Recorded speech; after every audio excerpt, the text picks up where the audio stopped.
జై తెలంగాణ, జై తెలంగాణ. కొండా లక్ష్మణ్ బాబూజీ అమర్ హై, కొండా లక్ష్మణ్ బాబూజీ అమర్ హై. సభ అధ్యక్షులు పెద్దలు, గౌరవ పెద్దలు, అదేవిధంగా ఈరోజు ముఖ్య అతిథులు గౌరవ పెద్దలు కృష్ణమోహన్ అన్న గారు, చైర్మన్ గారు, సత్యమన్న గారు, వేదికలు అలంకరించిన అందరు పెద్దలు మరియు బాబూజీ గారికి నివాళులర్పించడానికి వచ్చినటువంటి బీసీ సోదరులకందరూ కూడా పేరు పేరున ధన్యవాదాలు తెలియజేస్తూ, మరి ఈరోజు తొలి దశ ఉద్యమమైన, మలి దశ ఉద్యమమైన, మరి ఇంతకుముందు మినిస్టర్ పదవినే కాళ్ళ కింద పెట్టేసి నా జాతి ముఖ్యము, నా తెలంగాణ ముఖ్యమని చెప్పి ఏకైక వ్యక్తి ఈరోజు కొండా బాబూజీ గారు. మళ్ళీ మొన్న ఉద్యమం స్టార్ట్ అయిందంటే కొండా బాబూజీ ఇంట్లో నుంచే స్టార్ట్ అయింది.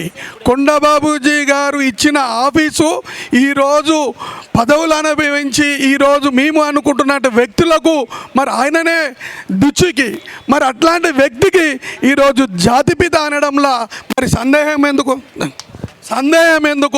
ఈరోజు గవర్నమెంట్ 10 సంవత్సరాలు చేసిన గవర్నమెంట్ పక్కకు పెట్టినా ఈరోజు బీసీ పక్షాన మరి అందరూ కూడా ఈరోజు ప్రభుత్వానికి కోరడం ఏంటంటే జాతిపిత అనే హక్కు పిలిపించుకునే ధైర్యము మరి అందరికి ఉండదు.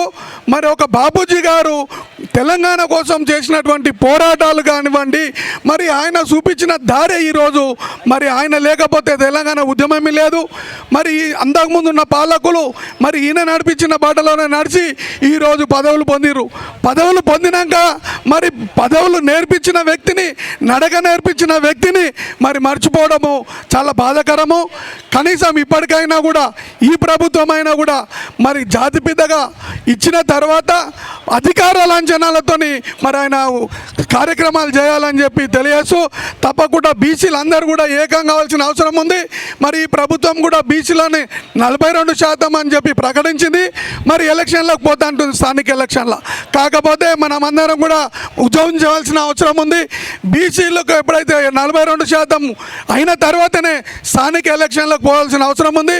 ఇవన్నీ మనము నెరవేర్చుకుంటేనే కొండా బాబూజీ గారి ఆశయాలు మొత్తం కూడా మనం సాధించిన వాళ్ళం అవుతామని తెలియజేస్తూ, అందరం కూడా అన్ని కుల సంఘాలు కూడా బీసీ నాయకులు అందరూ కూడా ఈ కార్యక్రమానికి, జాతిపిత కార్యక్రమానికి అందరం ముందుంచి కార్యక్రమాలు చేసి జాతిపిత అవార్డు తీసుకునేదాకా బీసీలు అందరూ ఏకం కావాలని చెప్పి తెలియజేస్తూ సెలవుస్తున్నాను. జై హింద్.